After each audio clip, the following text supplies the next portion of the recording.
புரட்சித் தலைவர் எம்ஜிஆர் அவர்களை பற்றி நடிகர் சிவாஜி கணேசன் அவர்கள் கூறியதை தற்பொழுது காண்போம்.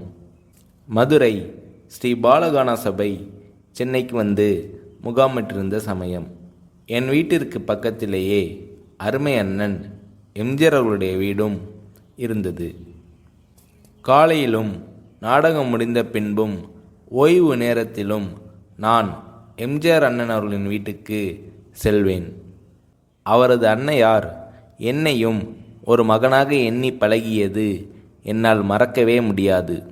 அருமை அண்ணன் எம்ஜிஆர் அவர்கள் அன்றாடம் காலையில் உடற்பயிற்சி செய்துவிட்டு குளித்துவிட்டு எனக்காக காத்திருப்பார். நான் சென்றதும் இருவரும் அருகருகே அமர்ந்த பிறகுதான் அவரது அன்னை எங்களுக்கு காலை சிற்றுண்டியை பரிமாறுவார்கள். நான் செல்வதற்கு தாமதமாகி அதற்குள் அண்ணன் எம்ஜிஆர் அவர்களுக்கு அதிகமாக பசி எடுத்துவிட்டால் அன்னை சத்யா அவர்களிடம், அம்மா எனக்கு ரொம்ப பசிக்கிறது என்று கூறுவாராம். அதற்கு அன்னை சத்யா அவர்கள், இரு தம்பி கணேசன் வரட்டும், சேர்ந்து சாப்பிடலாம் என்று சொல்வாராம். ஒரு தாய் கூறுகின்ற அந்த அன்பான வார்த்தைகளை எந்த மகனாலும் மறக்க முடியாது. அப்போது எம்ஜிஆர் அவர்கள் பல கம்பெனிகளுக்கு சென்று வேலை தேடுகின்ற நேரம். இருந்தாலும் டிஃபன் சாப்பிட எனக்காக காத்திருப்பார். டிஃபன் சாப்பிட்டதும் எம்ஜிஆர் அவர்கள் கம்பெனிகளுக்கு வேலை தேட சென்று விடுவார்.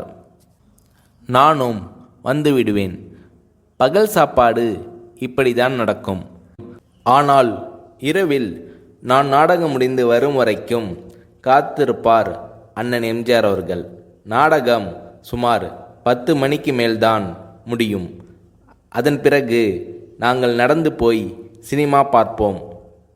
அப்போது எம்ஜிஆர் அண்ணனை கொஞ்சம் பேருக்கு தெரியும். என்னை யாருக்கு தெரியும்? ஏனென்றால் அப்போது அண்ணன் எம்ஜிஆர் அவர்கள் சினிமாவில் நடித்து கொண்டிருந்தார். அதனால் எம்ஜிஆர் அண்ணன் அவர்கள் தலையிலே முண்டாசு கட்டி வேட்டியையும் வரித்து கட்டி கொண்டுதான் சினிமாவுக்கு வருவார். சினிமா பார்த்துவிட்டு இரவு 1 மணிக்கு வரும்போது மின்ட்டு தெரு கடைசியிலே இருந்த சேட்டு கடைக்கு போய் அண்ணனும் நானும் பால் சப்பாத்தி சாப்பிட்டுவிட்டு வருவோம். எல்லாம் அண்ணன் எம்ஜிஆர் அவர்களுடைய செலவுதான். அப்பவே பிறருக்கு உதவி செய்யும் பழக்கம் அண்ணன் எம்ஜிஆர் அவர்களுக்கு அதிகம் இருந்தது. அண்ணன் எம்ஜிஆர் அவர்கள் சாதாரணமாக இருக்கும்போதே நண்பர்களுக்காக நிறைய செலவு செய்வார். வசதியாக இருக்கும்போது எவ்வளவு செலவு செய்திருப்பார் என்று நினைத்து பாருங்கள். அண்ணன் எம்ஜிஆர் அவர்கள் சிவாஜி வேடத்தில் நடிக்காததால் அந்த இடம் எனக்கு கிடைத்தது. அந்த வேடத்தின் பெயரே எனக்கு நிலைத்தது. இதுவே என் வாழ்வில் ஒரு திருப்பு முனையாக அமைந்தது. 1952 எனக்கு திருமணம் நடந்தது. திருமணத்தில் எல்லோருக்கும் சாப்பாடு பரிமாறி கவனித்து கொண்டார் எம்ஜிஆர் அவர்கள். என்னையும் என் மனைவியையும் அமர வைத்து சாப்பாடு பரிமாறினார் எம்ஜிஆர் அவர்கள். பிறகு அண்ணன் எம்ஜிஆர் அவர்களை அமர வைத்து சாப்பாடு பரிமாறினேன். எங்கள் குடும்ப நெருக்கம் இதன் பின்பு அதிகமானது. நான் எம்ஜிஆர் அவர்களின் இல்லம் சென்று அன்னை சத்யா அவர்களை பார்க்காமல் இருக்க மாட்டேன். அண்ணன் எம்ஜிஆர் அவர்களும் என் இல்லத்திற்கு வரும்போது அன்னை ராஜாமணி அவர்களை பார்க்காமல் இருக்க மாட்டார். அன்னை ராஜாமணி அவர்களுக்கு உடல்நிலை சரியில்லை என்றால் தன் உடம்புக்கு வந்துவிட்டது மாதிரி அண்ணன் எம்ஜிஆர் அவர்கள் வருந்துவார். அன்னை சத்யா அவர்கள் இறந்த சமயத்தில் அன்னை ராஜாமணி அவர்களுக்கு உடல்நிலை சரியில்லை. அண்ணன் எம்ஜிஆர் அவர்கள் அன்னை ராஜாமணி அவர்கள் அருகிலே இருந்து பார்த்து கொண்டார். மூதாட்டி எவரை கண்டாலும் அண்ணன் எம்ஜிஆர் அவர்கள் தாய்ப்பாசத்தை பொழிவார்.